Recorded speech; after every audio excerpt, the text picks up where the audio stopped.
Сайн байцгаана уу? Өнөөдөр та бүхэнд The Passion of the Christ буюу Христийн шанал кинон талаар танилцуулахаар бэлдсэн байна.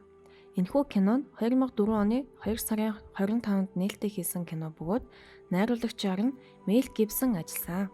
Мел Гибсон өөрөө кино зохиолыг нь бичээд найруулгыг нь хийсэн 2 кино байдаг бөгөөд нэг нь Апокалипто хэмээх эхний Майячуудын талаар гардаг кино. Нөгөөх нь энэхүү The Passion of the Christ буюу Христийн шанал гэдэг кино байдаг. Энэхүү хоёр кино маань хоёулаа түүхийн сэдвтэй кинонууд бөгөөд тухайн үеийн үйл явдлыг бодит байдлаар хүмүүст тусгахыг найруулагч нь хичээсэн байдаг. The Passion of the Christ кино нь бусад Есүсийн талаарх кинонуудаас юугаараа ялгаатай вэ гэхээр Есүсийн цовдлогдохоос өмнөх 12 цагийн хугацааг гаргасан байдгаараа бусад киноноос онцлогтой. Кинонд нь маш их хүчирхийлэл хэрэгцээ үйл явдлууд гардаг боловч кино шүүмжлэгчдээс маш өндөр үнэлгээ авсан байдаг. Киноны үйл явдлын хувьд дөнгөж эхлэхдээ харанхуй бараан дүрслэлтэйг эрхэлдэг. Найруулагчийн зүгээс ямар утга санааг илэрхийлж байгаа вэ гэхээр хүн төрлөختний сүүлийн 2000 жилийн хугацаанд хамгийн бараан үйл явдал болсон гэдэг утгыг илэрхийлж байгаа юм а. Тэр үйл явдал нь Есүсийн 12 шавийн нэг болох Юдас нь Есүсээс ургаад Есүсийг 30 мөнгөн зоосоор худалдаж барьж өгч байгаагаар киноны үйл явдал эхэлдэг.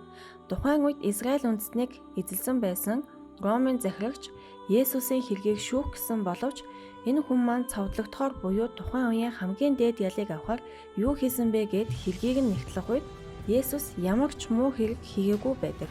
Харин тухайн үедээ еврей Израиль үндэстнүүдэд хамгийн их нөлөөтэй хүмүүс болох шашны тэргүүлэгчид фарисей хуулийн багш нар нь Есүсийг цовдлохыг хүсэж санал өгч Ромын захирагч нараас энэ хүнийг цовдлоодог хэмээн бургууж байгаа үйл явдлаар гардаг. Учир нь тэдний номлыг Есүс шүүмжилж үнэн зөв байдлыг нь зааж маш олон дагагчтай болж тэдгээр фарисеучуудын эрх мэдэл ганхах дээрээ тулсан учраас түүнийг хороохыг хуйлддаг. Ромын захирагч нь тухайн үеийн хэрэгтнүүдийн амсдаг тамлалтыг бол өгөө тийм тушаал гаргая гэд Есүсийг тамлах тушаал гаргадаг. Тамсныхан дараач фарисей хуулийн багш нар Есүсийг цовдол хэмээн олноороо эсэргүүцдэг. Тэгээд еврей Израиль үндэстнүүдийг захирч байсан Ромын захирагч нь ард иргэдийн дунд нийгмийн үүмэн самуун дэгдэх гээд байсан учраас санал асуулга явуулаад тухайн үедээ маш харгас хэрэгцгий алуугчин хүнийг авч ирээд энэ хүн байна, хажууд нь харин Есүс байна. Энэ хоёр хүнээс аль нэгийг нь би цовдлоно. Та нар аланд нь саналаа өгөх вэ гэхэд бүх ард иргэд нийтээрээ Есүсийг цовдлоё хэмээн саналаа өгсөн байдаг. Ингээд аргагүй ихэнд нийгэмд өмнө самуун үүсгэхгүй тул Есүсийг цовдлохоор тушаал гардаг. Гэвч Есүс нь тамлагдаж байх үедээ Ромын захирагчийг буруутгадаггүй ба та аргагүй ихэнд ийм зүйл хийж байгааг нь би мэдэж байгаа. Танд ямар ч буруу зүйл байхгүй гэж хэлсэн байдаг. Үйл явдал цаашаа үргэлжлэхдээ Есүс ямар их тамлал амсаж ямар их цус нүжөө урсгаж яаж шүүгдсэн тэр бүх үйл явдлыг харуулсаар кино маань дуусдаг. Тэр үед Есүсийн дагалдагчид нь түүнийг хамгаалахад аюултай нөхцөл байдалд байсан ч Есүсийн ээж болон түүний дагалдагч эмэгтэй Мария мөн шав Петр нь Есүсийг бүх шүүлт тамлалтыг амсаж байхад нь хараад түүний төлөө ямар их зовж саналж байгааг кинонд мөн харуулсан байдаг. Гэвч найруулагч маань кино хийснийхээ дараа би хүмүүст хэн нэгнийг буруутгах юм уу еврейчүүдийн эсрэг турхирсангүй. Харин Есүс маань цовдлогдож байх үед маш их хайрыг биднэрт үзүүлсэн байдаг. Хайр, итгэл, найдвар, уучлал, өгшөөл тэр бүхий л зүйлийг үзүүлэхийг зорьсон гэж Мел Гибсон хэлсэн байдаг. Киног үзэж байхад ерөнхийдөө тиймэрхүү сэтгэл төрдөг. Яагаад вэ гэхээр тэр их зовлон шаналлыг Есүс хэрвээ бусдын төлөө бол би энэ зовлон шаналлыг амсаа гэж хэлээд тэр бүх тамлыг маш дуулууртайгаар хүлээж авч байгаагаар кинод гардаг. Мэдээж хүн юм чинь тэр их эрүү шүүлтэнд маш хөвдөн, зовно гэвч зөвхөн Есүс өөрийнхөө төлөө биш бусдын төлөө хичээсэн тулдаа тэр их тамлыг амсаж чадсан гэж түүхчид мөн хэлсэн байдаг. Киноны ерөнхий агуулгын хувьд иймэрхүү байна.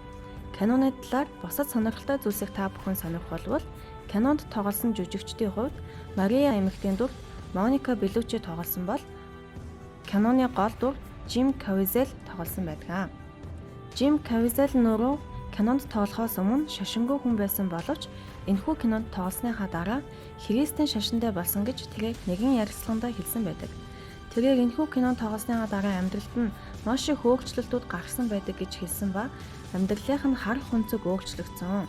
Мөн буйны сайн дурын үйлсэд одоо маш их хэмжээгээр оролцдог болсон ба Хятадаас 3 хорт хавдартай хүүхдийг өргөж авсан зэрэг өөрчлөлтүүдэд ярьсан байдаг.